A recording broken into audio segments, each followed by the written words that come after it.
नमस्कार, मेरा नाम है श्रेया और आप देख रहे हैं न्यूज़ आर की तरफ से तमाम देशवासियों को गणतंत्र दिवस की हार्दिक शुभकामनाएं। ये भारत देश है, यहाँ पर करोड़ों लोगों के सपनों का संगम है। आज जो है भारतवर्ष में 77वां गणतंत्र दिवस मनाया जा रहा है। इस वक्त मैं लखनऊ के विधानसभा पे मौजूद हूँ और आपको बता दें कि ये गणतंत्र दिवस तमाम लाखों करोड़ों हमारे वीर जवानों, हमारे स्वतंत्रता सेनानियों के खून से लिखा हुआ ये आज़ादी है। इसी मुद्दे पे आज हम लोगों से बातचीत करेंगे और जानें कि आखिरकार संविधान के क्या मायने हैं उनके लिए और कितना आज़ादी फील करते हैं वो लोग। हेलो सर, क्या नाम है आपका? मेरा नाम पंडित मुकुल देव शर्मा। सर, आज 77वां गणतंत्र दिवस मनाया जा रहा है और आज के दिन संविधान लागू हुआ था। आपके लिए संविधान के क्या मायने, क्या लगता है? देखिए, हम जो अपना जीवन यापन कर रहे हैं वो यदि संविधान नहीं होता तो हम अपना जीवन यापन भी नहीं कर पाते। जो कुछ है ये सब संविधान से है, जीना पढ़ना ये सब संविधान लागू हुआ तभी तो हमें पता चला कि ये संविधान की तो महत्व है। सर, तमाम आरोप लगते हैं कि जो मौजूदा सरकार है ये संविधान के साथ खिलवाड़ करती है या फिर इसको तोड़ने मरोड़ने का काम करती है। आपको क्या लगता है ऐसा? देखिए, पक्ष और विपक्ष यदि राजनीति ना करें तो फिर क्या किसी को कोई मसाला मिलेगा नहीं और संविधान के साथ कोई खिलवाड़ कर नहीं सकता।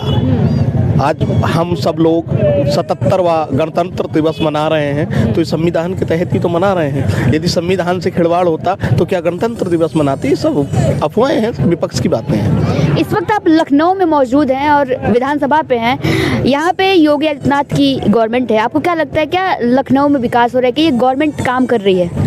क्यों नहीं कर रही? भारतीय जनता पार्टी ने जितना विकास किया, आप रोड देखिएगा 2017 से जब से भारतीय जनता पार्टी की सरकार बैठी है और आज 2026 तक आप निर्माण देखिएगा। प्रधानमंत्री जी के कितने जल कल योजनाएं हैं, हर घर आंगन हैं और माननीय मुख्यमंत्री जी के आवास योजना है। काफ़ी विकास किया। ग्रामीण क्षेत्रों में देखिए और शहर में भी विकास देखने को मिल रहा है, ऐसा नहीं है। आप 2017 से और 2026 तक आप लाइट देखिए। वो ग्रामीण क्षेत्रों में, मैं ग्रामीण क्षेत्र का हूँ, ग्रामीण क्षेत्रों में 3-3 दिन में लाइट आती थी और आज ग्रामीण क्षेत्र 22 घंटा 20 घंटा लाइट पा रहा है। तो ये विकास ही तो है भारतीय जनता पार्टी का। लखनऊ में कुछ बदलाव आपको देखने को मिला है? क्योंकि आपकी जो उम्र है, आपने पिछली सपा की सरकारों के भी जो भी काम रहे होंगे देखे होंगे, आप मौजूदा सरकार के भी काम देख रहे हैं, तो कुछ बदलाव आपको दिख रहा है लखनऊ में? सौंदर्यीकरण देख लीजिएगा, साफ सफाई देख लीजिएगा, स्वच्छ भारत के तहत लखनऊ भी देख लीजिएगा कितना अच्छा लखनऊ को यूपी दर्शन कितना अच्छा मिला। और आज 1090 से जो एक बस सेवा चलाई है पर्यटन विभाग ने, कभी लोग बिना पास के विधानसभा में एंट्री नहीं कर पाते थे। आज मात्र 500 रुपए में और आप 3 जगह घूम रहे हैं डबल डेकर बस से। ये विकास ही तो है। आप बिना पास के विधानसभा सत्र जहां चलता है वहां घूम रहे हैं और लखनऊ के अनेक पार्क आप घूम रहे हैं। तो ये भारतीय जनता पार्टी का विकास ही तो है मैडम। योगी आदित्यनाथ कहते हैं कि हम उत्तर प्रदेश को उत्तम प्रदेश बनाएंगे। आपको क्या लगता है, क्या उत्तम प्रदेश बनने की तरफ अग्रसर है? बिल्कुल, मैं इसका समर्थन करता हूं। उत्तम प्रदेश इसलिए बनना चाहिए क्योंकि उत्तर प्रदेश भगवान श्री राम की जन्मभूमि, भगवान श्री कृष्ण की जन्मभूमि और भगवान श्री कल्की की जन्मभूमि उत्तर प्रदेश है। तो उत्तर प्रदेश का नाम यदि उत्तम प्रदेश हो जाए और हर आदमी, हर व्यक्ति उत्तम प्रदेश के नाम से जाने तो ये हमारे लिए गर्व की बात है। 27 को लेकर के क्या कुछ लगता है? कुछ आपके क्या विचार हैं, क्या मत है, क्या लग रहा है? ये गवर्नमेंट रिपीट होगी या फिर कुछ उठल पटल हो सकता है? पूर्ण बहुमत से भारतीय जनता पार्टी की सरकार 2027 में फिर अपना तीसरी बार परचम लहराएगी। जय श्री राम। धन्यवाद सर। और भी हमारे साथ लोग हैं, आइए।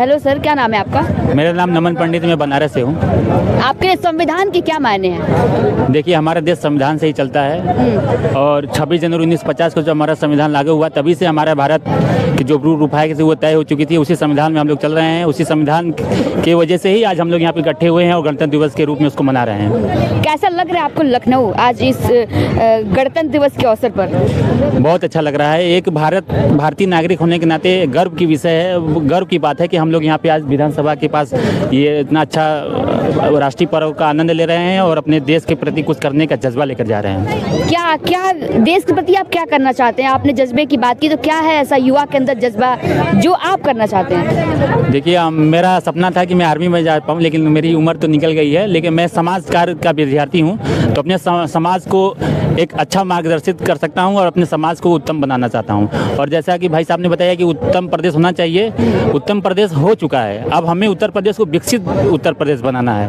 उत्तम प्रदेश हो चुका है, बिल्कुल हो चुका है। योगी गवर्नमेंट तो कहती है कि हम इसको उत्तर प्रदेश को उत्तम प्रदेश बना रहे हैं। वो बना रहे हैं, लेकिन हम उत्तर प्रदेश वासी ये मानते हैं कि उत्तम प्रदेश हो चुका है। हमें विकसित उत्तर प्रदेश को चलना चाहिए, उस राह पे चलना चाहिए। उत्तम प्रदेश तो हो, जब भगवान राम ने यहाँ जन्म ले लिए, काशी विश्वनाथ यहाँ, ये तो ऑलरेडी उत्तम प्रदेश हो गया ना। तो हमें विकसित करना है, तो हमें विकसित उत्तर प्रदेश के राह पे चलना होगा। गवर्नमेंट कैसा काम कर रही है? बहुत अच्छा काम कर रही है। और सबसे दुख की बात ये थी कि जो पिछली सरकार थी, बताइए, हम स्थापना दिवस नहीं अपना मना रहे थे।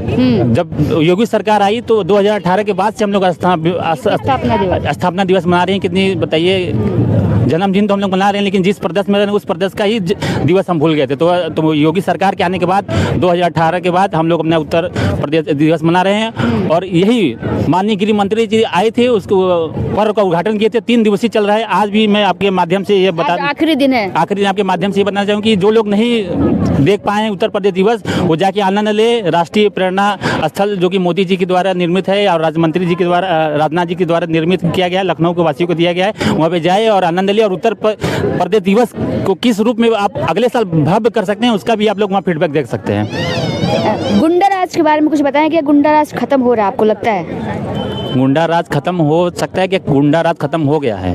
हो गया है, क्योंकि पहले की क्या थी कि जो मेरे घर भी बहन बेटी हैं, तो पहले हम गांव में भी सुनते थे। मैं गांव से रहने वाला हूं, लम्ही मुंशी प्रेमचंद के गांव, लम्ही उसके बगल मेरा गांव है, बड़वापुर मेरे गांव का नाम है। तो पहले गांव में ये होता था कि बेटी तुम किसी तरह मतलब पढ़ लो, लेकिन तुम्हें नौकरी नहीं करने देना है। तो वो मानसिकता अब दूर हो गई है। आज बेटों से ज़्यादा बेटियाँ पढ़ रही हैं, क्योंकि लोग जान गए हैं कि अगर बेटा शिक्षित होगा तो परिवार का सिर्फ एक सदस्य शिक्षित होगा, लेकिन अगर बेटी शिक्षित होगी तो पूरा परिवार शिक्षित होगा। इस उद्देश्य मानसिकता के साथ लोग बेटियों को पढ़ा रहे हैं। ये संपूर्ण हो पाया है, ये योगी जी की सरकार में ही ये संपूर्ण हो पाया, पूरा हो पाया है। क्योंकि आप योगी जी की बात करें और इस वक्त हम लखनऊ में मौजूद हैं। अभी बीते दिनों पहले एक ऐसा बयान सामने आया था शंकराचार्य का कि योगी जो है ये हुमायूं का बेटा अकबर है, वैसे कार्य कर रहे हैं। आपको लगता है क्या मंदिर तोड़वाना और ये ऐसे कृत्य जो है ये योगी जी के द्वारा किया जा रहा है, ऐसा कहना शंकराचार्य का, आपको लगता है? देखिए, मैं धर्म के विषय में ये नहीं बोल सकता हूँ। मैं उत्तर प्रदेश का निवासी हूँ। उत्तर प्रदेश में क्या क्या विकास हो सकती हैं ये बोल सकता हूँ। आपके हिसाब से क्या ये हुमायूं का बेटा अकबर है, आपको लगता है ऐसा कुछ है? क्योंकि वो मंदिर को तुड़वाने के जो है हाल में ऐसा बोला गया था कि उनके द्वारा कि ये मंदिर 150 से ज़्यादा मंदिर तुड़वा चुके हैं, इसलिए ये वक्तव्य उनके द्वारा बोला गया। मेरी इतनी औकात नहीं है कि मैं शंकराचार्य जी जो बोले हैं और योगी जी के बारे में क्या बोले हैं, ये मुझे कोई जानकारी नहीं है कि क्या बोले हैं, और बोले भी हैं तो किस वक्त तक मिले ये मैं नहीं उसको भावार्थ दे सकता हूँ कि क्या क्यों बोले हैं, क्या क्यों बोले हैं, इतनी मेरी औकात नहीं है। ठीक है, फिर भी कुछ कामों को बताएंगे कि ये गवर्नमेंट काम कर रही है, युवाओं को लेकर काम कर रही है, महिलाओं को लेकर कर रही है, या फिर अपने प्रदेश को लेकर कोई काम कर रही है? प्रदेश से लेकर बहुत अच्छा काम कर रहे हैं। सड़क हो गई, बिजली हो गई, पानी हो गई। पहले गाँव में क्या होती थी कि जब हम थे, मैं खुद ही गांव से आपको बताया हूँ, दिन रात शिफ्ट में बिजली आती थी, लेकिन आज क्या है, आज पता ही नहीं चलता कि बिजली आई है कब चली गई है। और सड़क क्या थी, पहले की जो गाड़ी होती थी वो बैलगाड़ी के रूप में बदल जाती थी।